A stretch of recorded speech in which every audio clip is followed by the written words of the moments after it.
इस वेले असीं गुरुद्वारा पंजा साहिब दे विच पहुंची हुई हाँ। मैं अपने 4 भैन भरावां दे नाल साडे नाल रज़ा अहमद जी ने पंजा साहिब पहुँच के बहुत ही मन खुश होया।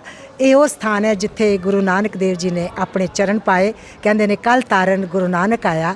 वो इस कल नूं तारदे होए कल युग नूं तारदे होए नानक ने जगह जगह ते प्रस्थान किया, पहुँचे उत्थे सच दा नाम जपण दा ते होर कई उपदेश दिते, जिन्हां उपदेशों के विचों इस जगह के उपर गुस्सा ना करन दा।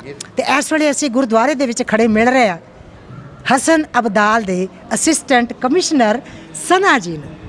सना, बहुत खुशी हो रही है सानू मिल के। Thank you so much. Sana Ramchandra ji, Sana Ramchandra, मैनू अति खुशी हो रही थानू मिल के। Thank you so much, thank you so much. तुसी कदों दे कमिश्नर जड़े है वो बने हुए हो? मुझे सिर्फ 15 दिन हुए हैं यहाँ पे, सिर्फ 2 हफ्ते हुए हैं और ये मेरी पहली पोस्टिंग है। तो उहदे पहले मैं ट्रेनिंग कर रही थी। यस। अच्छा, तो तुसी असल दे विच कित्थों दे रहण वाले हो? मैं सिंध से हूँ, सखर से मेरा ताल्लुक है। तो पहले जी मेरी डिग्री थी वो मैं डॉक्टर हाँ। अच्छा। बाय प्रोफेशन मैं मेडिकल डॉक्टर हूँ। और उसके बाद मैंने कॉम्पिटिटिव एग्ज़ाम्स दे के मैंने ब्यूरोक्रेसी ज्वाइन किया। क्या बात है, क्या बात। कित्थों तुहानू इंस्पिरेशन मिली कि भाई मैं ये फील्ड चुनना? तुसी डॉक्टर सी, कोई क्लिनिक खोल सकते सी, बड़े पैसे कमा सकते सी, कमिश्नर बनने का विचार कित्थों आया?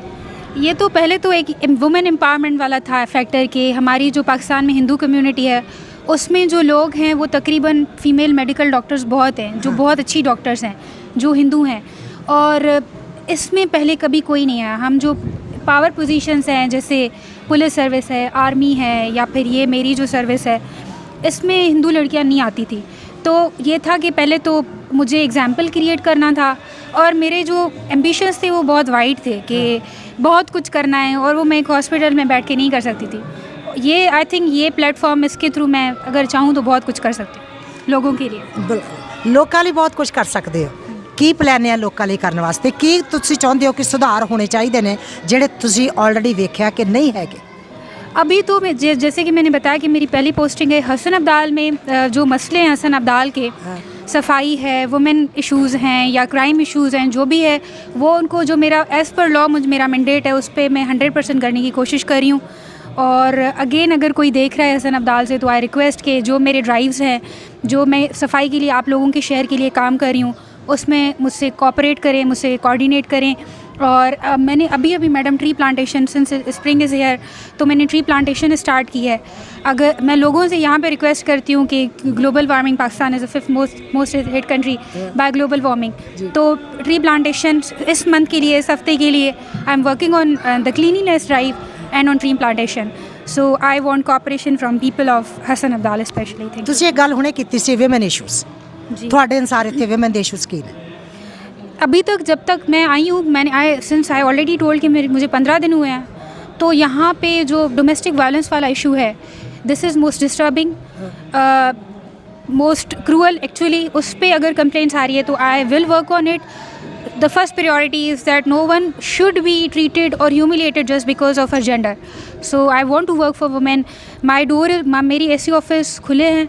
आप जब भी किसी ख़वातीन को, किसी खातून को जो भी इशू हो रहे हैं, reach me out, I will try my best to help you out.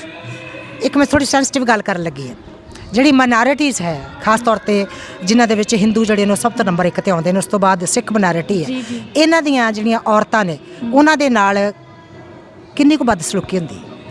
ये देखिए, इस पे तो बहुत बातें हैं, नेशनल मीडिया भरा हुआ है, आप वहाँ से देख सकती हैं। लेकिन I think let's not talk about the negativity, let's talk about the positivity, the see the change. Hindu girl from Sindh has join police service, she is a DSP, her name is Dr. Manisha. I have joined this service. So if we want, हम अगर hard work करते हैं तो on pure merit we are given also the seats. हमें भी तो उन्होंने दिए हैं ना, क्योंकि हम अगर चाहें, it all depends upon you. आपसे कोई बदसलूकी मुझसे नहीं हुई मैडम अभी तक, सो फार मुझसे कोई discrimination, so far I have been born and raised in Sindh, मैंने कभी कोई फील नहीं की। यहाँ पे भी हसन अब्दाल के लोग बहुत अच्छे हैं, they don't care about my faith, my religion. I am an officer for them, they are obliging me and I am enjoying my time. अगर सिर्फ हम जो है नेगेटिव बातों पे जो है ना इम्पैक्ट उसका नहीं आना चाहिए. Let's talk about the positivity now. ਬਹੁਤ ਪੋਜ਼ਿਟਿਵ ਬਣਨਾ ਬਹੁਤ ਬਹੁਤ ਜ਼ਰੂਰੀ ਹੈ.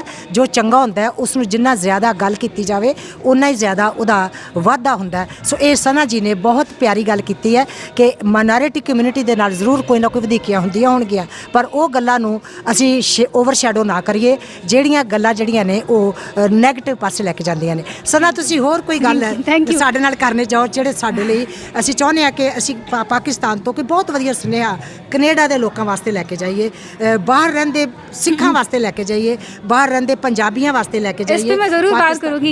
जी. जो भी दुनिया में सिख रह रहे हैं उनको मोस्ट वेलकम. आप ननकाना साहब आइए, करतारपुर आइए, पंजा साहब आइए. हम पाकिस्तानी आपको बहुत इंथुसियास्टिकली हम आपको ऑलवेज़ हम देखते भी हैं, आपको बहुत अच्छे तरीके से वेलकम करते हैं. इस साल वैसाखी आने वाली है. मैं यहाँ पे ऐसी हूँ. I invite all of the Sikhs across the world to join this event and let's show the world that Pakistan is also positive. Pakistan भी बहुत अच्छा है. शुक्रिया मैडम. ਮਿਹਰਬਾਨੀ. Yes thank you. ਇਹ ਸੀ ਸਾਡੇ ਨਾਲ ਸਨਾ ਰਾਮਚੰਦਰ ਜੀ, ਅਸਿਸਟੈਂਟ ਕਮਿਸ਼ਨਰ ਹਸਨ ਅਬਦਾ.